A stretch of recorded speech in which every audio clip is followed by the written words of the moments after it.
You said earlier you needed a pause, but truth does not disappear when you look away. It waits patiently. So let's continue. We talked about numbers, about charts, about trades, but those things do not interest me anymore. I am interested in something else now. You. Tell me something, Stephen. When did you first feel it? The moment when trading stopped being a game and started consuming your life. Very late. Much too late. Only when almost nothing was left. The losses were already there. My marriage was already falling apart, and I was already standing inside the consequences. That was the moment I finally understood. But by then, it was already too late. Losses. That word sounds very polite. But numbers tell the truth better than words. So tell me the numbers. How much money did you start with? And how much of it still exists today? At the beginning it was small, $4,000 or $5,000. In 2020 I invested around $5,000 into VET. I accumulated it for months. At one point I could have sold for almost $120,000. But I didn't. Then I discovered leverage trading, and everything changed. Liquidations, altcoins, bad decisions. In the end, only a few $1,000s remained. In 2022, I started accumulating another coin, XCN. Over 2 years, I gathered around 15 million tokens. Then in January 2025, the price suddenly pumped. And for a moment, I had around $350,000. 350,000. Most people would have walked away, closed the laptop, protected their life. But you did not. So tell me something. How does someone lose $350,000? Slowly or suddenly? Both. Some of it was slow. Bad trades, bad judgment. But the real collapse came later. I moved the money to my Phantom wallet and left it there. One day I opened it and saw that a random coin had been sent to the wallet.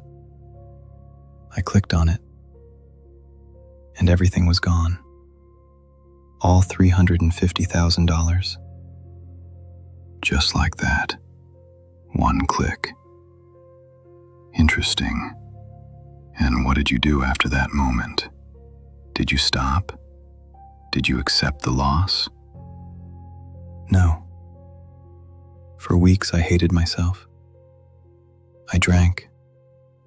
I tried to understand what happened. Then I took my credit cards and started trading again. Borrowed money. A desperate mind. That rarely ends well. How did it end? $40,000 disappeared very quickly. After that, I kept falling. Meme coins, one after another. Many of them were rug pulls. At one point, I had about $1,500 left. Then one night, I bought a meme coin called Blue Whale, and within a single night, it became $20,000. For a moment, I thought maybe I still had a chance. But I kept trading, and by early February, everything was gone again.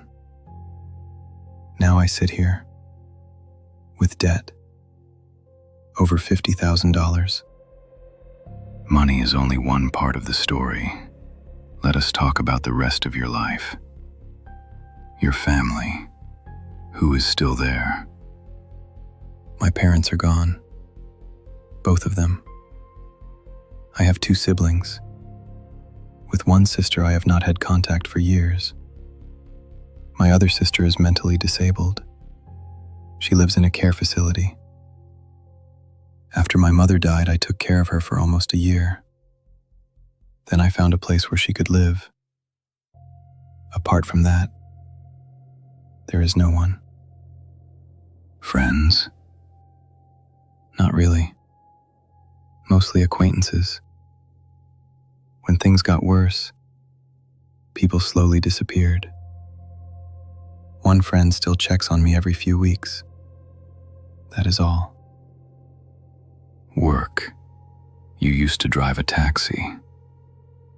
Now I work part-time at a company. For years, I told myself I would never drive a taxi again. But now, I am looking for a second job as a taxi driver. And your home. The apartment I live in will soon be sold. I will probably have to leave. And honestly, I do not know where I will end up. Interesting. When everything collapses, people often start searching for God. Did you believe in God before all of this? No, not really. But in the last months, I started searching for God, for a sign. Sometimes I pray, even though I do not really know how. I just hope that maybe God sees me. Let us try something else. A small experiment. Imagine you could go back in time to the moment when you first started with crypto. You meet your younger self, the man who believes he has discovered a great opportunity. What would you tell him? I would tell him to stop. You have a normal life. You have a wife, no debt, hope. You think this market will improve your life, but in my case, it destroyed everything. If I could go back, I would tell him to focus on real life, not charts, not fast money. But I am not even sure he would listen. And now we arrive at the final question. You once had dreams, money, a marriage, direction. Much of that is gone.